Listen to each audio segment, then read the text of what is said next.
দেশটাকে আমেরিকার কাছে পরত রাজ্যে পরিণত করার জন্য যা যা করার তাই করছে। আমি তো মনে করি এদের সবার বিরুদ্ধে এই সমস্ত অপরাধে মামলা হওয়া উচিত, এবং সবচেয়ে আগে মামলা হওয়া উচিত ডক্টর মোহাম্মদ ইউনূসের বিরুদ্ধে। উনি তো মূল লোক, উনি হলো মূল লোক এই সমস্ত আকাম কুকামে। ওনার বিরুদ্ধে মামলা হওয়া উচিত, এবং ওনার প্রত্যেকটা মামলা যেগুলো নির্ভয়া দেশে উঠাই নিছে প্রত্যেকটা মামলা আবার নতুন করে ই করা উচিত, এবং সেগুলো জাজ হওয়া উচিত। যেগুলো যেগুলো যদি মুক্তি পাবেন পাবেন, যদি প্রমাণ হয় যে ভুয়া মামলা ভুয়া মামলা হবে। কিন্তু নির্ভয়া দেশে মামলা তুলে নেওয়া, এর চেয়ে বড় অন্যায় আর পৃথিবীতে থাকতে পারে না। মামলা আবার নির্ভয়া দেশে উঠে কি হবে? মামলা যখন কোর্টের কাছে গেছে, কোর্ট ঠিক করবে এই মামলা কি রেজাল্ট হবে। নির্ভয়া দেশে উঠায় কিভাবে? এই মামলা কি নির্ভয়া দেশে ছিল? কত হয় নাই। যদি ব্যবস্থা নেওয়া উচিত, ব্যবস্থা না নিলে আপনি যেটা বললেন ওইটাই ঠিক। ব্যবস্থা না নিলে আমরা বুঝবো ওদেরকে সেফ এক্সিট দেওয়া হচ্ছে। এবং ইউ আর রাইট, আপনি একদম একদম অ্যাকুরেটলি ধরছেন না। আমন্ত্রণ জানাচ্ছি প্রিয় দর্শক, মানচিত্রের নিয়মিত আয়োজন কথোপকথনে। আওয়ামী লীগ সরকারের 15.5 বছরের যে দুর্নীতি তার শ্বেতপত্র আমরা মহাসমারোহে প্রকাশ করতে দেখেছিলাম অন্তর্বর্তী সরকারের সময়। কিন্তু অন্তর্বর্তী সরকার 1.5 বছরে যে পরিমাণ দুর্নীতি করেছে, নানান ধরনের যে আভাস আমরা পাচ্ছি, অনেকে আহ তারা সন্দেহ পোষণ করছেন, কোনো কোনো ক্ষেত্রে প্রমাণও বের হচ্ছে।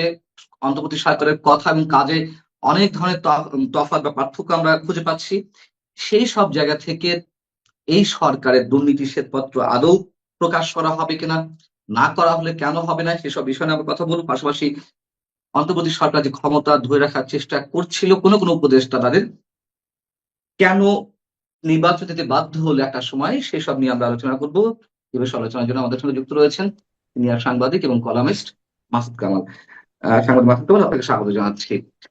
আমি প্রথমে একটু জানতে চাই যে বিএনপি সরকারের উপরে মানুষ আস্থা রেখেছে, খুব স্বাভাবিক, এবং তারেক রহমান যেসব কথাবার্তা বলছেন আমরা তার উপর আস্থা রাখতে চাই। আহ শুল্ক মুক্ত গাড়ি কেউ নিবে না, দুর্নীতির বিরুদ্ধে এক ধরনের জেহাদ পরিচালনা করা হবে।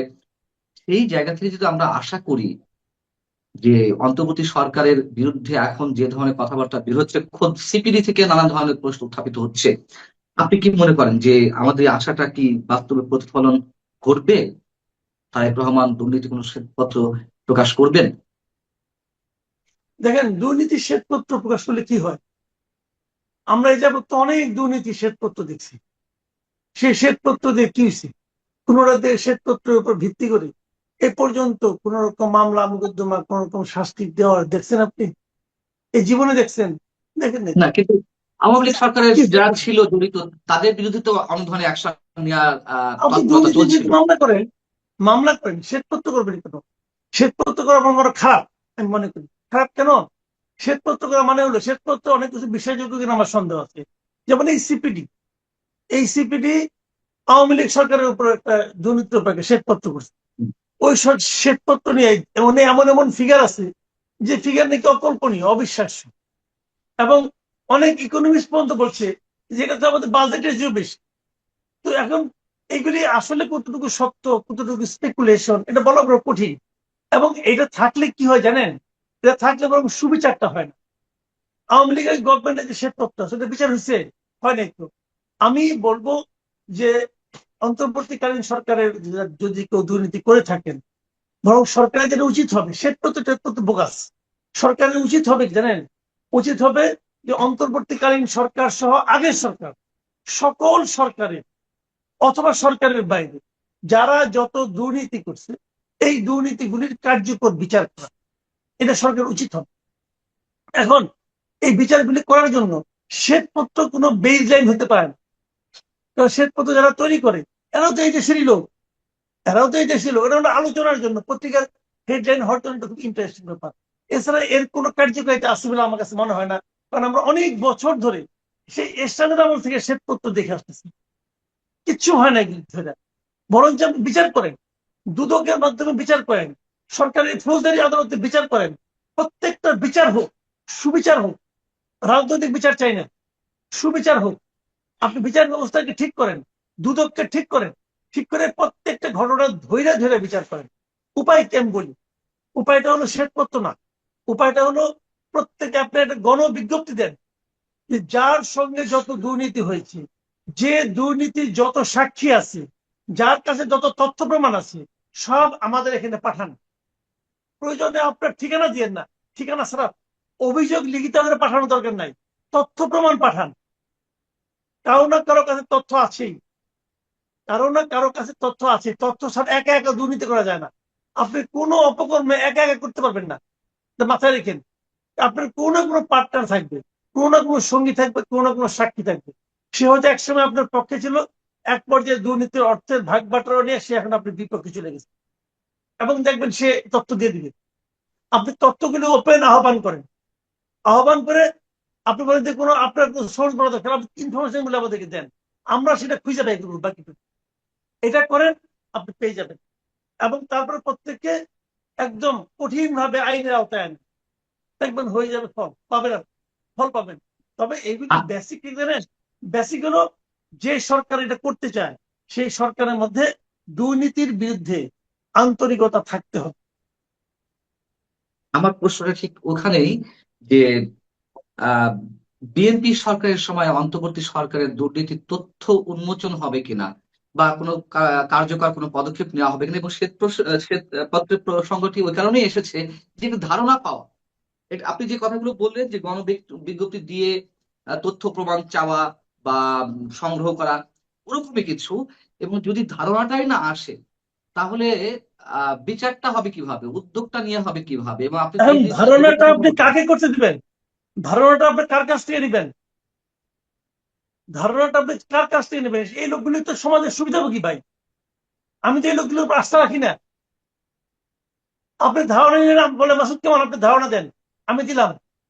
আমি তো সোসাইটির সুবিধাভোগী লোক, আমার সঙ্গে কারো না কারো খাতির আছে, আমি তাহলে বাদ দিয়ে বাকিগুলি দিব। তাহলে ধারণাটা আপনি একটা ব্যক্তি বা একটা গোষ্ঠীর কাছ থেকে নিয়েন না, ধারণাটা কার কাছ থেকে নিচ্ছেন এটা বললেনও না। বললেই কিন্তু আমাকে হাত করে ফেলাবে। যেই বলবেন যে আমি অমর একটা সংগঠনকে দিলাম, ওই সংগঠনের সঙ্গে তখন যোগাযোগ করা আরম্ভ করে দিবে, বলবে যে অন্যগুলি বড় করে দেখান, আমারটা ছোট করে দেখান। দরকার নাই তো।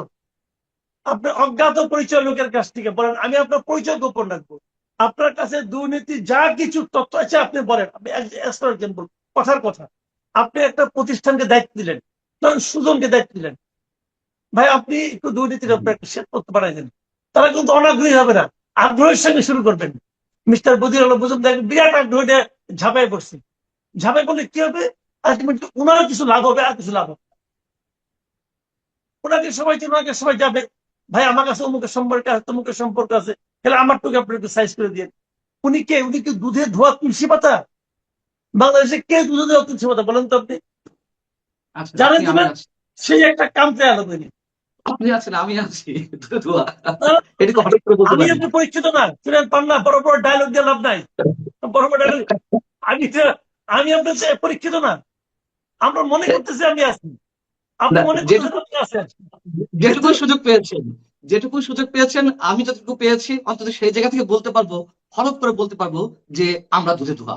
যেটুকু সুযোগ পেয়েছি, অন্তত সেই হ্যাঁ, সুযোগে তো আমরা গা ভাসিয়ে দেইনি। এটা বলা যায় না ভাই, এটা বলি না, আমি বলি না। ধরুন আপনার সম্পর্কে একটা দুর্নীতি অভিযোগ আসলো, আমি বলবো যে পান্নার সম্পর্কে একটা দুর্নীতি অভিযোগ পাইছি, এটা হয়তো একটু দেখি, পান্নার সঙ্গে আলাপ করে দেখি। আপনার সঙ্গে আলাপ করলাম, পান্না আপনার সম্বন্ধে এটা পাইছি, আপনি আমাকে 7 মাস বুঝাইলেন, যাই বুঝালেন, আমি কিন্তু আপনারটা বোঝার জন্য বসে আছি। এই যে কিছু একটা অজুহাত দিলে আমি এটা মেনে নেবো, কারণ আপনার সঙ্গে তো আমার একটা পার্সোনাল রিলেশন আছে। আমার কথাটা তা না। আমার কথাটা হলো কি, আপনি যদি রিয়েলি জাজ করতে চান, তাহলে তথ্য নেন, ডিসিশন নিয়েন না, সাজেশন নিয়েন না, ইনফরমেশন নেন। সেই ইনফরমেশনের উপর ভিত্তি করে আপনি জাজ করেন। ওকে, ঠিক আমার আছে, কাছ আমি থেকে আপনারটাই আপনি ধরে জাজ নিচ্ছি। করেন। না, ঠিক আছে, আপনার যে প্রক্রিয়া, আপনি যে প্রক্রিয়ার কথা বলছেন সেই প্রক্রিয়ায় আমি অবশ্যই ধরে নিচ্ছি, এবং এটাই করা উচিত।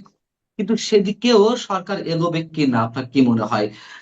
যেহেতু বিএনপির যে 3-4 দিনের নানান পর্যায়ে মন্ত্রী যে কথাবার্তা, যে সততার বয়ান আমরা শুনছি, সেই জায়গা থেকে মনে হয় যে আসলেই তারা ইচ্ছুক গত সরকার মানে ইন্টারিম গভর্নমেন্টের যাদের বিরুদ্ধে অভিযোগ রয়েছে তাদের দুর্নীতি তদন্ত করতে, নাকি সারা বছর আমরা যা শুনে আসছিলাম যে একটা সেফ এক্সিট চাই উপদেষ্টা, সেই সেফ এক্সিটের এক ধরনের প্রি কন্ডিশনের মধ্য দিয়ে তাদেরকে সেফ এক্সিটের ব্যবস্থা করে দেওয়া হতে পারে।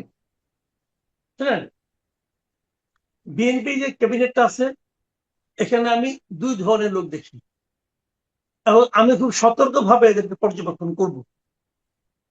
আগামীতে আমি দুইটা গ্রুপ করার চেষ্টা করব। একটা গ্রুপে দৃশ্যত রয়েছেন তারেক রহমান, আর একটা গ্রুপে বাকিরা পরস্পরের প্রতিদ্বন্দ্বী, এটা আমি বলছি না। তারেক রহমান একটা অবস্থান নিয়েছেন, উনি কিছু কিছু কাজ করছেন যা নাকি স্বাভাবিক নয়। উনি কিছু কিছু মানে আপনার পদক্ষেপ নিয়েছেন যা নাকি অনেকের কাছে প্রত্যাশিত নয়, কিন্তু আমার কাছে খুব ভালো লাগতেছে। এখন এইগুলি তার ক্যাবিনেটের আর কে কে অনুসরণ করবে, এই ব্যাপারটা আমার আপনাকে নিয়মিত পর্যবেক্ষণ করতে হবে। এই পর্যবেক্ষণ করলে আমরা দেখবো যারা যারা ওনার সঙ্গে মিল মিল দিচ্ছেন, মুখে কি বলছেন that is not important. Important হলো যে কার কার কাজ করবে আমরা তা দেখছি। দেখেন, উনি সংসদীয় সভায় সিদ্ধান্ত নিয়েছেন যে এমপিরা শুল্কমুক্ত গাড়ি দিবেন না, প্লট নেবেন না। ওনারা 212টা এমপি পেয়েছেন। আমার তো মনে হয় 212 জনের মধ্যে 200 জনের মন ভেঙে গেছে, 200 জনের হৃদয় ভেঙে চুরমার হয়ে গেছে যে এটা কি কয়, আমি বলে গাড়ি দিব না। আমি তো অলরেডি গাড়ি কিনে গাড়ি বিক্রির গ্রাহকও ঠিক করে ফেলাইছি, আর এখন আমার আমি গাড়ি দিতে পারবো না। এরা তো কেউ, যারা নাকি শুল্ক মুক্ত গাড়ি নিচ্ছে এ পর্যন্ত, তারা তো কেউ 2-3 কোটি টাকার কম দামে কোনো গাড়ি নেয় নাই। সেই গাড়ি আবার তারা বিক্রিও করে ফেলেছে, গ্রাহকও ফেলেছে যে ওই গাড়ি 6 কোটি টাকা বেচবে, তাও যে কিনবে তাও 2 কোটি টাকা লাভ হবে। এটা সব ঠিক থাকতো। এই সময় নেতা কয় যে আমরা কেউ গাড়ি নিব না, এটা কোনো কথা? এটা কি মনে সয়? কানে সয় কিন্তু মনে তো সয় না। তো এই যাদের মনে সয় না তাদেরকে আমাদেরকে চিহ্নিত করতে হবে একটা একটা করে। উনি বলছেন প্লট দেবো না, তাহলে যদি প্লটই না পাইলাম তাহলে এমপি আর লাভ কি? এগুলো তো ভাই ন্যায় নাই কে বলুন তো, আপনি ন্যায় নাই কে? এখন তারেক রহমান বলছেন দিবে না, এখন কার কার মনে দুঃখ পাইছে দেখতে হবে। আবার উনি বলছেন যে আমি আমার গাড়িতে যাব, আমার গাড়ির তেল আমি কিনবো, ড্রাইভারের বেতন আমি দিব। ওকে ফাইন, আমরা অবজার্ভ করি এখন আর মন্ত্রীদের মধ্যে কে কে কাজটা করে, কে কে করে। ভাই, এই মন্ত্রীদের মধ্যে সবাই তো কোটিপতি, তালিকা তো দেখলাম। তারা কি নিজের একদিন গাড়ি চড়তো না? চড়তো। তো মন্ত্রী হওয়ার পর সরকারি অর্থের গাড়ি চড়তে হবে কেন? ওনার তো গাড়ি আছে, ওইটাই চলেন। আপনি তো দেশ সেবা করতে আসছেন না ভাই। তারেক রহমান একদম খুব ভালো পয়েন্টে ধরছে। আপনি ওয়েস্টার্ন ওয়ার্ল্ডে যান না কেন, আপনি ইংল্যান্ডে যান। ইংল্যান্ডের কোনো মন্ত্রীর জন্য কোনো বাড়ি নাই, ইংল্যান্ডের কোনো মন্ত্রীর জন্য কোনো বাড়ি নাই। তো এখন খালি একমাত্র প্রাইম মিনিস্টার ছাড়া ওই ডাউনিং স্ট্রিট, 10 নম্বর ডাউনিং স্ট্রিট, আর বোধহয় 11 নম্বর না 9 নম্বর আরেকটা জানে আছে কার জন্য, বোধহয় স্পিকারের জন্য না কার জন্য। এই দুইটা বাড়ি কেমন আছে সরকারি বাড়ি, আর বাদ বাকি সব মন্ত্রীরা নিজের বাইর থেকে আসে। কেউ কেউ ট্রামে আসে, মেট্রোতে আসে, আসে তো ভাই। তো উনি যেটা দেখে আসছেন, উনি দেখেই তো বলছেন যে ভাই গাড়ি আমরা নিবো না নিজেরটা। বাড়িও নিয়েন না, বাড়ি দিতে হবে কেন আপনাকে? বাড়ির সঙ্গে আপ্যায়ন ভাতা, জামাদার, দফাদার, ওয়াশিং মানে ওয়াশ করার জন্য ধোবা, এই সব আপনাকে নিতে হবে কেন? নিয়েন না। তো এখন উনি যেটা করেছেন, এটা কে কে ফলো করে আমরা দেখি। এই পর্যন্ত তো কেউ বলে নাই যে আমি, ভাই আপনি মন্ত্রী হয়েছেন রে ভাই, একটা গাড়ির ড্রাইভারের আর তেলের কয় টাকা? ওই যে 450 লিটার পাবে প্রতি মাসে, ওইটা বেচবে। মানে এদের মানে নজরটা এত ছোট যে ওই 450 লিটার তেলের দামটাও তারা মানে ছাড়তে চায় না। এরা তো মন্ত্রী বসে গেছে। এখন এই বিষয়গুলো ইম্পর্টেন্ট। দেখেন কে কে ফলো করে, যদি ফলো না করে তাহলে তাদেরকে সন্দেহের খাতায় রাখেন। আর যারা ফলো করে দেখেন, তারেক রহমান অনেক কিছু চালু করতেছেন কিন্তু, এবং আমি তো মনে করি তারেক রহমান তার সঙ্গে মন্ত্রিত্ব করাটাকে ডিফিকাল্ট করে দিচ্ছে। তার বাপ বলছিল না, I will make politics difficult. এখন উনি হয়তো বলে দিচ্ছে যে I will make ministry difficult. দেখা যাক কি হয়, ওয়েট করি আমরা। কাজেই দুর্নীতি উনি যদি চান পারবেন, উনি না, যদি সেটি না চান। হয় এই সরকারের সময়, চলমান সরকারের সময় যারা মন্ত্রিসভার সদস্য আছেন তাদের ক্ষেত্রে বলছেন। আমার প্রশ্নটা ছিল যে সেফ এক্সিটের বিষয়ে অন্তর্বর্তী সরকারের যে উপদেষ্টা আছেন তাদের ক্ষেত্রে, যেমন ফয়েজ আহমেদ তোয়েব একজন বিশেষ সহকারী, তিনি সরকার থাকাকালীন সময়ে কোন ধরনের জিও ছিল না, গভর্নমেন্ট অর্ডার ছিল না, তিনি চলে গেলেন দেশের গন্ডি পার হয়ে। তার বিরুদ্ধে 550 কোটি টাকার আত্মসাতের অভিযোগ রয়েছে। আসিফ মাহমুদ সজীব ভুঁইয়া, যিনি সাবেক সাবেক ছাত্র উপদেষ্টা ছিলেন, একজন স্থানীয় সরকার বিষয়ক মন্ত্রণালয়ের দায়িত্বে ছিলেন, তার এপিএস এর বিরুদ্ধে শত শত কোটি টাকা দুর্নীতি অভিযোগ উঠলো। স্বাস্থ্যমন্ত্রী নুরজাহান বেগম, তার এপিএস এর বিরুদ্ধে দুর্নীতি অভিযোগ উঠলো। উপদেষ্টাদের কারো কারো বিরুদ্ধে দুর্নীতি অভিযোগ রয়েছে।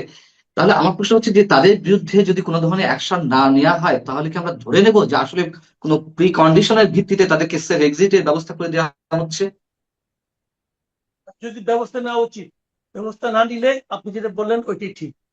ব্যবস্থা না নিলে আমরা বুঝবো ওদেরকে সেফ এক্সিট দেওয়া হচ্ছে। এবং ইউ আর রাইট, আপনি একদম একদম অ্যাকুরেটলি ধরছেন না যে ফয়েজ আহমেদ তো চলে গেছেন, এর ব্যাপারে দেখলাম যে আরেক উপদেষ্টা, ওই ভদ্র মহিলা, কি যেন নাম নাম মনে থাকে না, যে ওই ভদ্র মহিলার, উনি বললেন যে উনি তো যেতেই পারেন। না, পারেন না। সরকারের উনি কি রিজওয়ানা রিজাইন করে হাসান। গেছেন? হুম। হ্যাঁ, রিজওয়ান হাসান। উনি যে বলছেন উনি উনি ওখান থেকে আসছিলেন আবার চলে গেছেন। না রে ভাই, আসলাম আর চলে গেলাম, এটা কি যে বিকেলবেলা আমরা ছোটবেলায় খেলতাম গোল্লাছুট খেললাম, অর্ধেক খেলা খেলাম, আমি গেলাম, আমার বাবা আবার ডাকতেছে, ওই আসলাম আর গেলাম, এটা ভাই গোল্লাছুট খেলা না। এটা হলো সরকার। আপনাকে যেতে হলে আপনাকে রিজাইন করে গেছেন।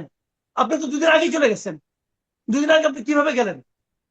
আপনার সামনে লেনদেন সব ক্লিয়ার করে গেছেন, আপনি বিদায় নিয়ে গেছেন আপনার কর্মকর্তাদের কাছ থেকে। ওকে ফাইন, ওই বিদায় বিদায় না তো। আপনাকে আগে রিজাইন করতে হবে মিনিস্ট্রি থেকে।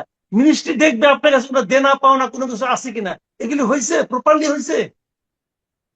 এবং তাছাড়া যাইতে হলে আপনার সরকারের কাছ থেকে অনুমতি নিয়ে যেতে হবে। আপনাকে অনুমতি দেওয়া হয়েছে? এগুলো কি ইয়ার্কি পাইছেন? এখন ওনারা ইয়ার্কিটা কি, ওনারা তো পুরো এই 18 বছর ধরে ইয়ার্কি করছেন। 18 বছর, 18 মাস ধরে, ওনারা তো 18 মাস ধরে এই দেশবাসীর সঙ্গে, জাতির সঙ্গে ইয়ার্কি করছেন। এই ইয়ার্কি করতে করতে মনে করছেন যে এটাও একটা ইয়ার্কি, করলাম গেলাম, আইলাম গেলাম, আইলাম না গেলাম না। আরাম আর কি, আরাম, আরামই আরাম। এদের প্রত্যেকটা লোককে আমি মনে করি জবাবদিহিতার আওতায় আনা উচিত, প্রত্যেকটা লোককে। এবং কেবল অর্থনৈতিক দুর্নীতি না, এদের যদি কোনো নৈতিক দুর্নীতি থেকে থাকে, এদের যদি কোনো মানে সংলাপের দুর্নীতি থেকে থাকে। রিজওয়ান হাসান বলছে না 52 বছর কি করছেন, আমরা এসে করতেছি, এই কথাগুলো জাজ করা উচিত। এই দুর্বিনীত যে মন্তব্যতা, যে 52 বছর কি করছেন, উনি এসে সব করছেন, তো উনি 18 মাসে কি করছেন বুঝতে হবে। এক পলিথিন বন্ধ করতে পারেন নাই, এক পলিথিন বন্ধ করতে পারেন নাই। বিরাট বা আমার দোষী। হ্যাঁ, 2024-এর নভেম্বর থেকে নাকি পলিথিন চলবো না, পারছে? পারছে বন্ধ করতে? পারে তো নাই। এই তো তার জোর। আর বড় বড় ডায়লগ দেয়, জ্ঞানে আলাপ করে না, ওই জ্ঞানে আলাপ চলতো না রে ভাই। না, তার প্রত্যেকটা লোককে জবাবদিহিতার আওতায় আনা উচিত আমি মনে করি। এবং সেটা তার অর্থনৈতিক দুর্নীতি, নৈতিক দুর্নীতি এবং কথার দুর্নীতি, বেফাস কথাবার্তা উচ্চারণ, প্রত্যেকটারই বিচার হওয়া উচিত। এদের মুখোশ উন্মোচন করা উচিত। তারা তো সবাই জ্ঞানী।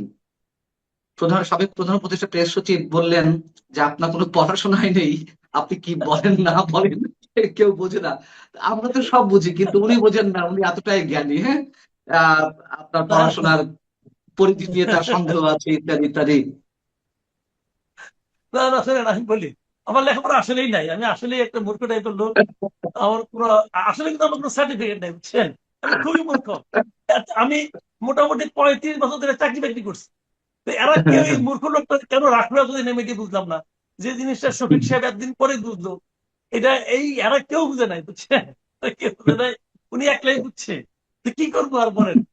উনি ছিল একটা আপনার ইয়ে, কি বলে, হঠাৎ এক গভর্নমেন্টের প্রেস সেক্রেটারি।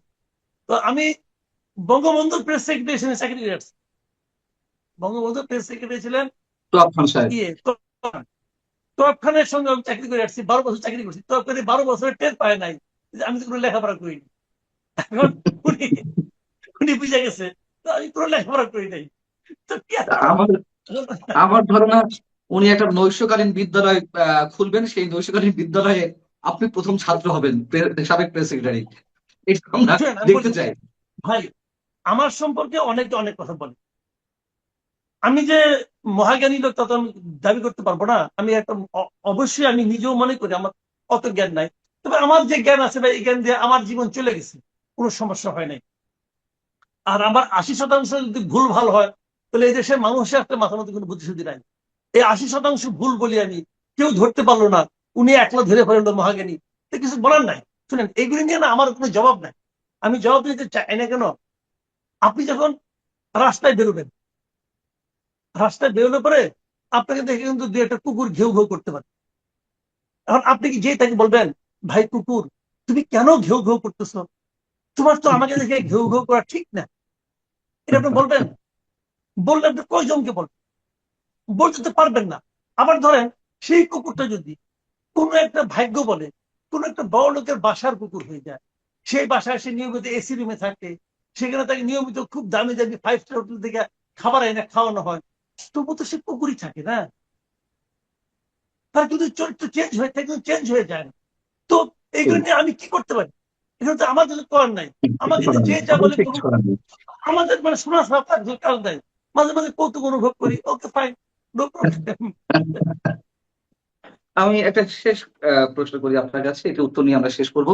সেটা হচ্ছে যে মানুষ জীবনে একটি প্রতিবেদন বেরিয়েছে, আপনি নিশ্চয়ই দেখেছেন, যে সরকারের, সাবেক সরকারের এবং অন্তর্বর্তী সরকারের 3 উপদেষ্টা ক্ষমতা ধরে রাখতে চাইছিল এবং তারা নানান ধরনের ব্লু প্রিন্ট করছিল। এই ব্লু প্রিন্টের অংশ হিসেবে নানান ধরনের ম্যাটিকুলাস ডিজাইন তারা অ্যাপ্লাই করছিল। এবং আমরা তো অনেকেই যেমন সন্দেহ পোষণ করছিলাম যে আদৌ সরকার নির্বাচন দেয় কিনা, ডক্টর ইউনূস নির্বাচন দেয় কিনা, অথবা আপনি সন্দেহ করছিলেন নির্বাচন দিলেও সেটি নিরপেক্ষ হয় কিনা। এবং 18 মাসে সরকার যা যা আমাদের সামনে উপস্থাপন করেছে, নানান ধরনের সন্দেহ সংশয় আমাদের মতো সাধারণ মানুষের মনে উঠেছিল। এবং এটাও সত্য কথা, আমরা অব্যাহত ভাবে কথা বলছিলাম, সংশয় প্রকাশ করছিলাম, এবং রাজনৈতিক দলগুলোর থেকে, মানে বিএনপি থেকে শুরু করে রাজনৈতিক দলগুলো এক ধরনের অব্যাহত চাপ ছিল বিধায় আমি মনে করি এই নির্বাচনটি দিতে বাধ্য হয়েছে ডক্টর ইউনূস, এবং অবশ্যই সেনাবাহিনীর একটি চাপ ছিল। কিন্তু এই যে আহ এক ধরনের ষড়যন্ত্র, এই ষড়যন্ত্রের কি তদন্ত হবে না? এই ষড়যন্ত্রকারীদের বিচার হবে না? আমি বলি আপনাকে ষড়যন্ত্র ব্যাপারটা কি, আমি কিন্তু কখনোই বলি নাই, আমি কিন্তু কখনোই বলি নাই, মানে আপনার ওই জুন মাসে তো বোধহয় মিটিংটা হলো ইয়ের সঙ্গে, তারেক রহমানের সঙ্গে লন্ডনে। লন্ডনে, লন্ডনে। হ্যাঁ, ওই 15ই জুন বোধ হয়। ওই ওই মিটিংটার পরে আমি একবারের জন্য বলি নাই যে নির্বাচন ফেব্রুয়ারির হবে না। আমি সব সময় বলেছি নির্বাচন ফেব্রুয়ারিতে হবে। তখন আমার নানা রকম ইকুয়েশন ফেব্রুয়ারিতে। হ্যাঁ, আমি নির্বাচন কতটা ভালো হবে এটা নিয়ে সন্দেহ পোষণ করছি, মানে উনি বলেছিলেন ইতিহাসের শ্রেষ্ঠ নির্বাচন দেবেন, আমি ওইটা নিয়ে সন্দেহ পোষণ করছি যে এটা নির্বাচন ইতিহাসের শ্রেষ্ঠ নির্বাচন হওয়ার কোনো প্রশ্ন ওঠে না। আমার এই দুটাই ছিল। আপনি আমার পুরোনো ভিডিও দেখেন, পুরোনো ইন্টারভিউ দেখেন, কোথাও পাবেন না যে আমি সন্দেহ করছি যে নির্বাচন হবে না। আমি বলি নাই, নেভার। আমি বারবার বলছি নির্বাচন ফেব্রুয়ারিতে হবে। আচ্ছা, এখন যেটা হয়েছে, যে যে নির্বাচনটা হয়েছে, আমি এখন আপনাকে বলি, এই নির্বাচনটা যদি ফেব্রুয়ারিতে না হয়, 2025-এর জুনে হতো, 2025-এর ফেব্রুয়ারিতে হতো, তাহলে এই নির্বাচন এখনকার চেয়ে অনেক ভালো হতো, অনেক ভালো নির্বাচন হতো। এটা দেরিটা কিন্তু করা হয়েছে একটা ভালো নির্বাচন করার জন্য না, দেরিটা করা হয়েছে কাল ক্ষেপণের জন্য, সময় ক্ষেপণের জন্য। তাদের ইচ্ছা ছিল আরো সময় ক্ষেপণ করবে, কিন্তু তারা ফেব্রুয়ারি পর আর যেতে পারে নাই। আপনি বলবেন কেন যেতে পারে নাই, সেই ব্যাখ্যাটা আপনাকে আমি দিই। যেতে পারে না, আমি যে কোনো বিশ্বাস করতাম যে ফেব্রুয়ারি পরে যাবে না, সেটা হলো due to army chief. Army chief বলেছিল না যে 18 মাসের মধ্যে নির্বাচন হতে পারে। এই 18 মাস কিন্তু ফেব্রুয়ারিতে হয়। উনি 18 মাস 4 দিন সময় নিয়েছেন, ঠিক 18 মাস 4 দিনের মাথায় নির্বাচনটা হয়েছে। ফেব্রুয়ারিতে না করলে উনি বিপদে পড়তেন, সিম্পলি বিপদে পড়তেন। এবং এই জন্যই নিজের বিপদকে রক্ষা করার জন্য উনি 18 মাসের মধ্যে এই নির্বাচন যে হয়েছে, এই 18 মধ্যে, ফেব্রুয়ারির মধ্যে, এদের এই মতলব ছিল একটা আরো দীর্ঘায়িত করা যায় কিনা, সেই মতলবটাকে থামিয়ে দিয়েছেন আর্মি চিফ। একদম স্ট্রেট হয়েছে, আমি যেটা মনে করি। কাজে নির্বাচন এই ফেব্রুয়ারিতে হওয়ার জন্য যদি কৃতিত্ব কারো থাকে, তাহলে আর্মি চিফের আছে, এদের না। এরা বোগাস, এরা হলো যতদিন থাকা যায়। তখন এরা মনে করেন হঠাৎ করে আচমকা লটারি পাওয়ার মতো করে একটা মন্ত্রিত্ব পেয়ে গেছে, সার্ভে কেন ভাই, আরামই আরাম, আরামের কোনো শেষ নাই। তারপরে বন্ধু বান্ধব ইয়ার দোস্ত সবকে আইনে নিয়ে মন্ত্রী কারো প্রতিমন্ত্রী বানাই দিছে, নিজের মামলাগুলি উঠাই নিছে, নিজের ব্যবসা প্রতিষ্ঠানগুলি সরাই করে নিছে, ধাম ধাম করে। আমি তো মনে করি এই সমস্ত এবং তারপরে কি করছে, দেশটাকে আমেরিকার কাছে, আমেরিকার করদ রাজ্যে পরিণত করার জন্য যা যা করার তাই করছে। আমি তো মনে করি এদের সবার বিরুদ্ধে এই সমস্ত অপরাধে মামলা হওয়া উচিত, এবং সবচেয়ে আগে মামলা হওয়া উচিত ডক্টর মোহাম্মদ ইউনূসের বিরুদ্ধে। উনি তো মূল লোক, উনি হলো মূল লোক এই সমস্ত আকাম কুকামে, ওনার বিরুদ্ধে মামলা হওয়া উচিত। এবং ওনার প্রত্যেকটা মামলা যেগুলো নির্ভয়া আদেশ উঠাই নিছে প্রত্যেকটা মামলা আবার নতুন করে করা উচিত এবং সেগুলো জাজ হওয়া উচিত। যেগুলো যেগুলো তিনি মুক্তি পাবেন পাবেন, যদি প্রমাণ হয় যে ভুয়া মামলা হবে। কিন্তু নির্ভয়া আদেশে মামলা তুলে নেওয়া এর চেয়ে বড় অন্যায় আর পৃথিবীতে থাকতে পারে না। মামলা আবার নির্ভয়া আদেশে উঠে কি হবে? মামলা যখন কোর্টের কাছে গেছে, কোর্ট ঠিক করবে এই মামলা কি রেজাল্ট হবে। নির্ভয়া আদেশ উঠায় কিভাবে? এই মামলা কি নির্ভয়া আদেশ ছিল? কত হয় নাই। মানলাম শেখ হাসিনা ব্যক্তিগত প্রতিহিংসা চরিতার্থ করার জন্য মামলা করছে, ওকে, করছে মামলা। তো মামলা যে ইনভ্যালিড মামলা এটা কোর্ট বলুক। কোর্ট বলছে আপনি সবটা উঠাই নিলেন। উনি তো দেশ চালাইছে হাসিনার চোখ খারাপ করতে। হাসিনা এই প্রক্রিয়ায় এই দেশ চালাইতো, উনি ওই প্রক্রিয়ায় চালাইছেন। তো এইগুলি ঠিক না। আমি মনে করি প্রত্যেকটা, আপনি বললাম না আমি যে প্রত্যেকটা অপকর্মের জাজ হওয়া উচিত, প্রত্যেকটা অপকর্মের বিচার হওয়া উচিত। সেটা অর্থনৈতিক অপকর্ম হোক, নৈতিক অপকর্ম হোক, আইনগত মানে আইনের নামে অপকর্ম হোক, প্রশাসনিক অপকর্ম হোক, সব। মাঝখানে আমি একটা বিজ্ঞপ্তি একজন লোকের, এক সাবেক সচিবের মাঝখানে আমি একটা স্ট্যাটাস করছি, পরে আমার চোখ ভিজে উঠছে। সে লোক মাত্র 3 মাস না 8 মাসে সচিব পাইছিল, 8 ঠিক মাস। আছে? সেই লোকের এক কলমে খুঁটাটা চাকরি খাই দিছে। সে লোক বলতেছে আমি এত বছর আমি সচিব হয়েছিলাম, মাত্র 8 মাস আমার চাকরি খাই দিলেন। কেন খাইলেন? কি অপরাধ আমার? কেউ জানে না। এখন আমার সংসার চলে না। একটা সচিব সে বলতেছে এখন আমার সংসার চলে না।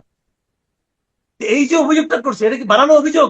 জাজ করেন, চুলচেরা বিশ্লেষণ করেন। অথচ আপনি যে একটা সবার সচিবের চাকরি খাইছেন, হ্যান খাইছেন, তেল খাইছেন, কেন? অপরাধটা কি তাদের? অপরাধটা কি? যাদের রাখছেন তাদের পুণ্যটা কি? আপনি বিচারটা কি? আপনি ইচ্ছা হলে চাকরি আপনি খাইছিলেন। এইগুলি তো করছে এই সরকার। কতগুলি ওই পোলাপান লোক ছিল, তার টাকা খাইছে আর এইগুলি করছে। ওই পোলাপানের টাকা খায় নাই, তাদের বিচার হওয়া উচিত না? উচিত তো। অনেক অনেক ধন্যবাদ সাংবাদিক মাহমুদ কামাল আপনাকে। আমরা যে আশাগুলো করছি, অন্তত তারেক রহমান আমাদের নতুন প্রধানমন্ত্রী, তিনি যে আশ্বাসগুলো আমাদেরকে দিচ্ছেন, যে দৃষ্টান্তগুলো স্থাপন করছেন, আমরা হয়তো তার মুখের দিকে চেয়ে রইবো যে অন্তত তিনি কিছু করবেন। নইলে অনেক ধরনের সন্দেহ মানুষের মনে সৃষ্টি হতে পারে, এটি বাস্তবতা। আপনি ভালো থাকবেন, দর্শক আপনারা ভালো থাকবেন। আল্লাহ হাফিজ।